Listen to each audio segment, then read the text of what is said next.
আপোনালোকে হেণ্ডকাফ দেখিছে, আমাৰ শিৱজৰীডাললৈ মনত পৰিছে। বিয়াৰ প্ৰলোভনেৰে সৈতে যৌন শোষণ চলোৱাৰ অভিযোগত অভিযুক্ত এগৰাকী ব্যক্তিৰ সপক্ষে ছাত্ৰ সন্থাৰ স্থিতি থকাৰ কোনো প্ৰশ্নই আহিব নোৱাৰে। ছাত্ৰীগৰাকীৰ মাকে কৰা ফোনটো, সেই ছাত্ৰীগৰাকীৰ মাকে সময়ে সময়ে আমাৰ সৈতে পতা কথা বতৰাবিলাক আমাৰ মনত এতিয়াও বিধি থাকে যে মোৰ ছোৱালীজনীক আচু কৰিবলৈ পঠিয়াইছিলো, তাইৰ লগত কিয় এনেকুৱা হবলৈ পালে? তোমালোকে তাইক ন্যায় দিব নোৱাৰিলা। তেওঁ ন্যায় বিচাৰি আজিও ছাত্ৰ সন্থাৰ মজিয়াত মাত মাতি আছে, তেওঁ ন্যায় বিচাৰি আজিও আদালতৰ মজিয়ালৈ গৈ আছে, আজিও তেওঁ মানসিকভাৱে ভাঙি আছে।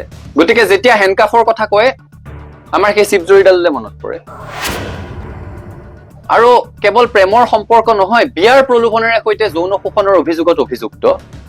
তেনে প্ৰেক্ষাপটত সদৌ অসম ছাত্ৰ সন্থাই সেইগৰাকী অভিযুক্ত ব্যক্তিৰ প্ৰতি কোনো ধৰণৰ অনুকম্পা দেখুওৱা, কোনো ধৰণৰ স্থিতি প্ৰকাশ কৰাৰ কোনো প্ৰশ্নই থাকিব নোৱাৰে। আৰু তেওঁ বহিষ্কাৰ হোৱাৰ ভয়ত ছাত্ৰ সন্থা ত্যাগ কৰি গুচি যাবলগীয়া হৈছিলে। চাওক, দুলীয়াজানৰ পেট্ৰল পাম্প এটা কেন্দ্ৰ কৰি যিটো বিষয় উত্থাপন হৈছে, দুটা ব্যৱসায়িক গোষ্ঠীৰ মাজত এটা পেট্ৰল পাম্পক লৈ ব্যৱসায়িক সংঘাত। কোনোবা এগৰাকী সিং উপাধিৰ বিহাৰী সম্প্ৰদায়ৰ এগৰাকী ব্যৱসায়ী আৰু চাহি উপাধিৰ বিহাৰী সম্প্ৰদায়ৰে আন এগৰাকী ব্যৱসায়ীৰ মাজত এটা পেট্ৰল পাম্প দখলক লৈ হোৱা এখন ব্যক্তিগত কাজিয়াত নিজৰ চিন্তা, নিজৰ সময় আৰু নিজৰ শক্তি সদৌ অসম ছাত্ৰ সন্থাই খৰচ কৰাৰ কোনো অৰ্থ নাই। গতিকে দুটা ব্যৱসায়িক গোষ্ঠীৰ মাজত হোৱা এই ব্যৱসায়িক সংঘাত ছাত্ৰ সন্থাৰ বিষয়বস্তু হ'ব নোৱাৰে কাৰণে ছাত্ৰ সন্থাই এই বিষয়ত চিন্তা কৰাৰ, এই বিষয়ত সময় শক্তি অপচয় কৰাৰ কিবা অৰ্থ আছে বুলি অনুভৱ কৰা নাই।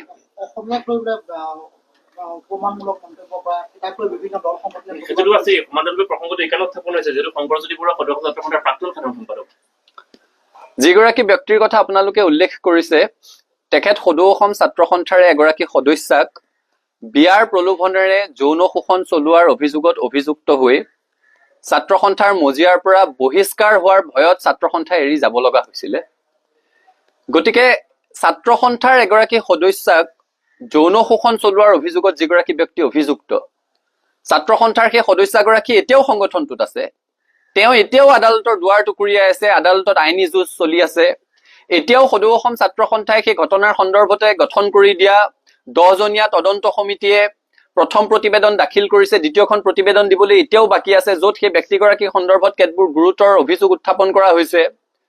গতিকে ছাত্ৰ সন্থাৰ এগৰাকী সদস্যক বিয়াৰ প্ৰলোভনেৰে সৈতে যৌন শোষণ চলোৱাৰ অভিযোগত অভিযুক্ত এগৰাকী ব্যক্তিৰ সপক্ষে ছাত্ৰ সন্থাৰ স্থিতি থকাৰ কোনো প্ৰশ্নই আহিব নোৱাৰে। আৰু সেইকাৰণে ছাত্ৰ সন্থাই তেখেতৰ সপক্ষে স্থিতি ল'ব বুলি আশা কৰাটোও অনুচিত। কাৰণ আমাৰ ঘৰৰ এগৰাকী ছোৱালী, সেই ছাত্ৰীগৰাকীৰ মাকে কৰা ফোনটো, সেই ছাত্ৰীগৰাকীৰ মাকে সময়ে সময়ে আমাৰ সৈতে পতা কথা বতৰাবিলাক আমাৰ মনত এতিয়াও বিধি থাকে যে মোৰ ছোৱালীজনীক আচু কৰিবলৈ পঠিয়াইছিলো, তাইৰ লগত কিয় এনেকুৱা হবলৈ পালে?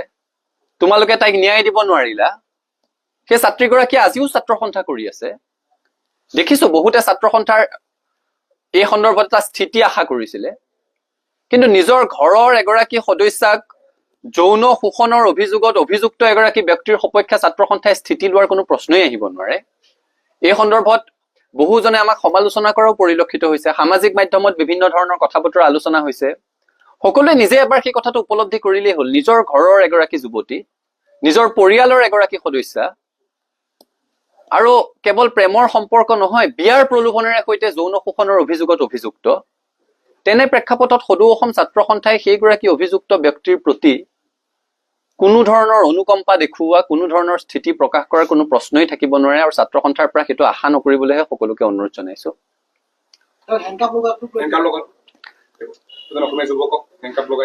আপোনালোকে হেণ্ডকাফ দেখিছে, আমাৰ শিৱজৰীডাললৈ মনত পৰিছে। সেই ছাত্ৰীগৰাকী যিদিনাখন হস্পিটেলত ভৰ্তি হৈছিলে, এগৰাকী ছাত্ৰ সন্থাৰ সদস্যা যেতিয়া সেই আপোনালোকে কৈ থকা যুৱকজনৰ প্ৰতাৰণাৰ বলি হৈ বিয়াৰ প্ৰলোভনেৰে কৰা যৌন শোষণৰ অভিযোগত, সেই অভিযোগৰ বলি হৈ এগৰাকী যুৱতীয়ে আত্মহত্যা কৰিব লগা এটা পৰিৱেশৰ সৃষ্টি হৈছিলে, সেইগৰাকী যুৱতী এতিয়াও ছাত্ৰ সন্থাৰ সদস্যা, তেওঁ ন্যায় বিচাৰি আজিও ছাত্ৰ সন্থাৰ মজিয়াত মাত মাতি আছে, তেওঁ ন্যায় বিচাৰি আজিও আদালতৰ মজিয়ালৈ গৈ আছে, আজিও তেওঁ মানসিকভাৱে ভাঙি আছে। গতিকে যেতিয়া হেণ্ডকাফৰ কথা কয় আমাৰ সেই চিপজুৰিডাললৈ মনত পৰে। বহুতে প্ৰশ্ন কৰি আছে যে প্ৰাক্তনসকলৰ প্ৰতি আপোনালোকৰ কোনো দায়বদ্ধতা নাই। আপুনি এই প্ৰশ্নটো সোধাৰ কাৰণে মই ভাল পাইছো। সদৌ অসম ছাত্ৰ সন্থাৰ সৈতে ছাত্ৰ সন্থাৰ প্ৰাক্তনসকলৰ সন্মান আৰু দায়বদ্ধতাৰ সম্পৰ্ক। আমি তেওঁলোকক সন্মান কৰো, তেওঁলোকে মাতৃ সংগঠনটোক সন্মান কৰে, তেওঁলোক মাতৃ সংগঠনটোৰ প্ৰতি দায়বদ্ধ।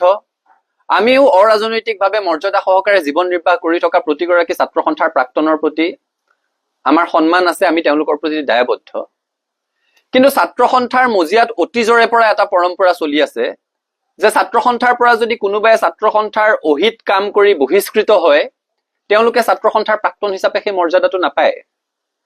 এই যিগৰাকী ব্যক্তি ছাত্ৰ সন্থাৰ এগৰাকী সদস্যাক যৌন শোষণৰ অভিযোগত অভিযুক্ত, তেওঁ বহিষ্কাৰ হোৱাৰ ভয়ত ছাত্ৰ সন্থা ত্যাগ কৰি গুচি যাবলগীয়া হৈছিলে। গতিকে মই সকলোকে অনুৰোধ কৰিম, ছাত্ৰ সন্থাৰ লাখ লাখ প্ৰাক্তন কৰ্মকৰ্তাক যৌন শোষণৰ অভিযোগত অভিযুক্ত হৈ বিয়াৰ প্ৰলোভনেৰে নিজৰ কামনা চৰিতাৰ্থ কৰাৰ অভিযোগত অভিযুক্ত হৈ ছাত্ৰ সন্থাৰ পৰা বহিষ্কাৰ হোৱাৰ ভয়ত ছাত্ৰ সন্থা এৰি গুচি যাবলগীয়া হোৱা এগৰাকী সদস্যৰ সৈতে তুলনা নকৰিবৰ কাৰণে মই সকলোকে অনুৰোধ কৰিম। ছাত্ৰ সন্থাৰ প্ৰাক্তনসকলে মৰ্যাদা সহকাৰে জীৱন নিৰ্বাহ কৰি আছে। কোনোবা খুব প্ৰতিষ্ঠিত হৈছে, কোনোবা প্ৰতিষ্ঠিত হ'ব পৰা নাই, দুবেলা দুসাঁজ কষ্টৰে খাই আছে, কিন্তু কোনো অনা অসমীয়া ব্যৱসায়ীৰ হৈ পেট্ৰল পাম্প দখল কৰিব গৈছে বুলি অভিযোগত আজিলৈকে কোনো প্ৰাক্তন ছাত্ৰ সন্থাৰ নেতা অভিযুক্ত হোৱা নাই। গতিকে প্ৰাক্তন সকলক তেখেতৰ সৈতে তুলনা কৰি একাকাৰ নকৰিবৰ কাৰণে সকলোকে অনুৰোধ জনাইছো। ছাত্ৰ সন্থাৰ পৰা মৰ্যাদা সহকাৰে বিদায় লোৱা আৰু সমাজত মৰ্যাদা সহকাৰে জীৱন ধাৰণ কৰি থকা ছাত্ৰ সন্থাৰ প্ৰতিগৰাকী প্ৰাক্তন কৰ্মকৰ্তাৰ প্ৰতি ছাত্ৰ সন্থাৰ সন্মান আছে, সমীহ আছে, ভালপোৱা আছে, দায়বদ্ধতা আছে। কিন্তু আপোনালোকৰ এনে স্থিতিৰ বিপৰীতে দেখিলে বহু প্ৰাক্তন ছাত্ৰ নেতাই তেওঁ সপক্ষত থিয় দিয়া পৰিলক্ষিত হৈছে। সকলোৰে নিজস্ব অধিকাৰ আছে, আমি কৈছোৱে সকলোৰে নিজস্ব অধিকাৰ আছে। ছাত্ৰ সন্থাৰ বৰ্তমান আমি নেতৃত্বত আছো। এগৰাকী ছাত্ৰ সন্থাৰ সদস্যা সেই ব্যক্তিগৰাকীৰ বিয়াৰ প্ৰলোভনেৰে যৌন শোষণৰ অভিযোগ তুলিছে।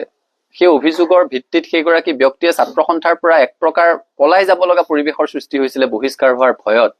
তেনে প্ৰেক্ষাপটত ছাত্ৰ সন্থাই তেখেতৰ হৈ স্থিতি লোৱাটো অনুচিত আৰু ছাত্ৰ সন্থাৰ পৰা সেইটো আশা নকৰিবলৈ সকলোকে অনুৰোধ জনাইছো। বাকী আন কাৰ কি স্থিতি আছে, এখন গণতান্ত্ৰিক দেশত সকলোৰে স্থিতি লোৱাৰ অধিকাৰ আছে। বিএনচিং পেট্ৰল পাম্পত দেখিবলৈ পোৱা গৈছিল যিখন কাজিয়াৰ সামাজিক মাধ্যমত ভাইৰেল হৈ পৰিছিল, তাত দুলীয়াজান আঞ্চলিক ছাত্ৰ সন্থাৰ সভাপতি দিগন্ত বৰাক দেখিবলৈ পোৱা গৈছিল। এই ক্ষেত্ৰত ছাত্ৰ সন্থাই তেওঁৰ প্ৰতি কিবা বিশেষ ব্যৱস্থা ল'ব নেকি? সেই ছাত্ৰ সন্থাৰ সদস্যজন 10 মে'লৈকে ছাত্ৰ সন্থাৰ পৰা তেখেতে ভাৰ আঁতৰাই বেলেগ এগৰাকীক ভাৰপ্ৰাপ্ত হিচাপে দুলীয়াজান আঞ্চলিক ছাত্ৰ সন্থাৰ সভাপতি হিচাপে কাৰ্যনিৰ্বাহ কৰিবলৈ দি থৈছিলে। 10 মে'ৰ পিছত পৰৱৰ্তী পৰ্যায়ত আলাপ আলোচনাৰ মাজেৰে তেখেতক কাৰ্যভাৰ তেওঁ গ্ৰহণ কৰিব নে নকৰিব সেই সিদ্ধান্তটো লোৱাৰ কথা আছিলে। 10 মে'ৰ পিছত সেই ধৰণৰ কোনো সভা হোৱা নাই। এতিয়া আন এগৰাকী ব্যক্তিয়ে ভাৰপ্ৰাপ্ত সভাপতি হিচাপে দুলীয়াজান আঞ্চলিক ছাত্ৰ সন্থা পৰিচালনা কৰি আছে। তেখেতে ছাত্ৰ সন্থাৰ দায়িত্ব লৈ আৰু ঘূৰি অহাৰ সম্ভাৱনা কমেই আছে আৰু তেখেতক বৰঞ্চ কাৰণ দৰ্শোৱাৰ জাননী দিবলৈ ডিব্ৰুগড় জিলা ছাত্ৰ সন্থাক লগে লগে কোৱা হৈছিলে। ডিব্ৰুগড় জিলা ছাত্ৰ সন্থাই আমাক জনাইছে যে তেখেতক কাৰণ দৰ্শোৱাৰ জাননী দিবৰ কাৰণে তেখেতক এতিয়ালৈকে বিচাৰি পোৱা নাই। গতিকে তেখেতক কাৰণ দৰ্শোৱাৰ জাননী দিয়া হ'ব। ছাত্ৰ সন্থাৰ মজিয়াত এই ধৰণৰ কথা কোনো কাৰণত সহ্য কৰা নহ'ব। এটা কথা স্পষ্ট, খিলঞ্জীয়া মানুহৰ অধিকাৰ সুৰক্ষিত হ'বই লাগিব। এতিয়া দেখিছো এটা বিষয়ক লৈ সকলোৰে গা জ্বলিছে, জ্বলাটো উচিত, যে অসমীয়া জাতিক ফ্ৰী মে খানেৱালাহে বুলি কৈছে নেকি?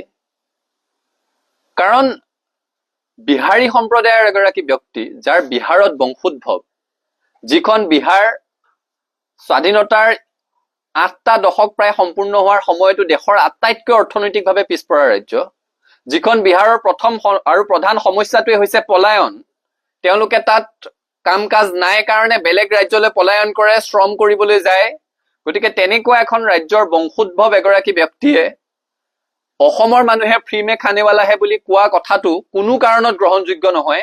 আৰু যদি জাতিটোৰ প্ৰতি তেনে বিৰূপ মন্তব্য কৰিছে তেতিয়াহ'লে আৰক্ষীয়ে ব্যৱস্থা গ্ৰহণ কৰিব লাগে।